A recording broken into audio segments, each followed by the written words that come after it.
Negosyante ka ba? At problema mo kung paano lumaki ng mabilis ang iyong negosyo? Then, this video is for you. By the way, kung ngayon lang tayo nagkita, ako nga pala si Roger Silvido at ako ay may mahigit 10 taong kapalpakan, kamalasan at kabiguan sa pagninegosyo. Pero bago ang lahat, kwento muna syempre. Bago nga pala ako mag-start ng kwento ko, ipopromote ko lang yung business namin ngayon, which is Blue Arm Computers. If you are looking for any kinds of laptops, computers na gagamitin nyo po sa inyong freelancing business or sa mga negosyo nyo, para sa mga estudyante, then you can message po our Facebook page, Blue Arm Computers. Nag-accept din po kami ng mga dealers nationwide, so we can ship po nationwide. Likta na tayo doon sa kwento ko. Alam nyo ba mga boss na dati po sa business namin na Blue Arm Computers ngayon, alam nyo ba mga boss na ako yung gumagawa ng lahat? Ako yung taga-deliver, ako yung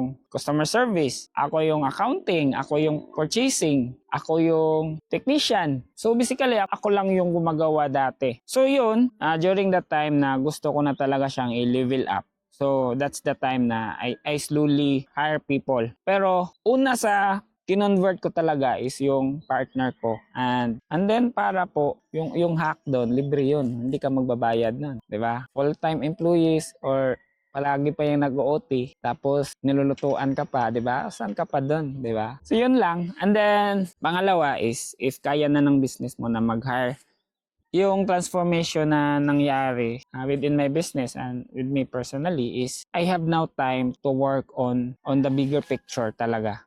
Kung ano yung direction ng business namin. Ito na ang biggest business mistakes that you should avoid. Episode 14, nang dahil sa sinusulo mo ang lahat ng trabaho sa iyong negosyo. Sa pagpapatakbo po ng ating mga negosyo mga boss, it's very challenging po na mapalago siya ng ganun kabilis. It's very challenging on how to make our business competitive.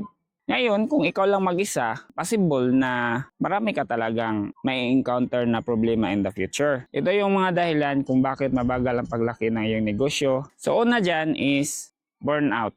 Ganun naman talaga, di ba? Lahat ng mga negosyante, nag-uumpisa po yan sa home base lahat. Siyempre, yung idea natin, tayo lang yung unang naniniwala sa atin, tayo yung unang nag-execute, tayo yung gumagawa ng lahat from marketing, from accounting, purchasing, from production, lahat po tayo lahat. Understandable po yun kung nagsisimula ka pa lang. Problema doon is, yung may-ari, yung owner, tsaka yung entrepreneur, most of the time talaga, super stressful siya. So, kung ikaw pa yung gumagawa ng lahat ng mga trabaho ng yan, syempre, mabuburnout ka talaga. So, pangalawa po is lack of expertise. So, alam naman natin na sa pagninegosyo po, mas mainam na expert ka doon sa ginagawa mo. So, kung ikaw lang yung mag-isa, ikaw lang yung gumagawa ng lahat ng aspeto ng iyong negosyo, so syempre, hindi mo yan lahat expert ka doon talaga. Matutunan natin, oo, pero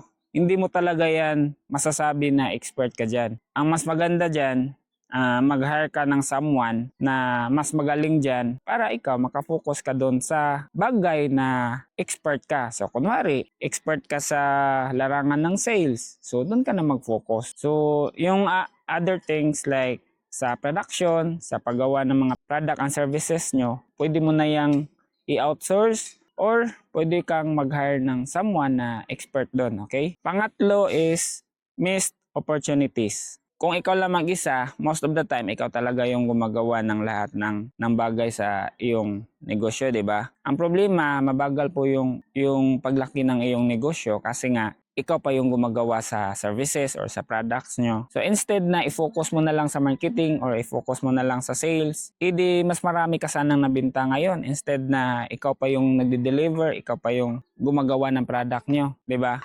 Pang-apat is inefficient process. Doon po ako nanggaling na ako yung gumagawa ng lahat ng bagay sa ating negosyo. Ang mangyayari dyan, since ikaw pa yung taga-deliver, ikaw lahat, hindi siya ngayon efficient yung lahat ng ginagawa mo. At first kung nagsisimula ka pa lang, okay lang yon. Pero habang tumatagal po, mas binavalue na po natin yung oras natin na sana mas marami pa tayong magagawa kung ifo-focus natin yung oras natin sa ibang bagay like sa sales. Kung pupunta ka sa mga clients mo, kakausapin mo sila, so most likely, makakakuha ka ng isang deal doon. So yun, inefficient siya in a sense na naubos yung oras mo doon. Importante din yun na process ng business mo. Pero kung kaya mo naman yung ipa-outsource, gawin mo na, di ba? Siguro mag-start ka sa on-call employees muna na habang hindi pa masyadong in-demand yung business mo, hanap ka muna ng mga on-call na employees and then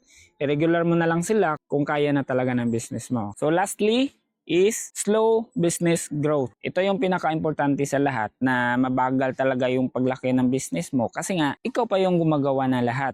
Hindi ko siya sinasabi, applicable to sa lahat, okay? Para lang to sa mga negosyante na alam na nila yung business nila, gumagana na yung business nila. Ang problema, hindi sila maka-upscale, hindi nila mapalaki agad ang business nila dahil sila lang yung gumagawa. Pero kung ikaw yung negosyante na kaka-start mo pa lang, so, ubusin mo yung oras mo, ubusin mo yung time mo dyan sa business mo. I-learn mo lahat ng process para in the future, kung kaya mo nang mag-hire, yan yung i-delegate mo sa iyong mga tao. Okay? So, ito ay para sa mga negosyante na ready na palakihin yung business nila. Sinasabi ko po ito sa inyo ngayon mga boss dahil naniniwala po ako na sa pagninegosyo po, it's very important na meron tayong katuwang. Meron tayong mga kasama sa negosyo. Meron tayong mga employees. Meron tayong partners. Kasi po, in that way, we as owner, we as entrepreneur, we have now time to relax our mind para makafocus tayo kung paano natin mapalaki palalo yung business natin. If yung owner is marami kang time to think, marami kang time na mapa-improve palalo ang iyong sarili, then you will have now the time to innovate your business. Kasi nagre-research ka eh. Marami ka ng time ngayon to improve your business. So dati, merong process sa iyong business na akala mo okay yun lahat. Pero from time to time, ngayon na nakikita mo lahat yung process within your business, nakikita mo na ngayon kung paano ito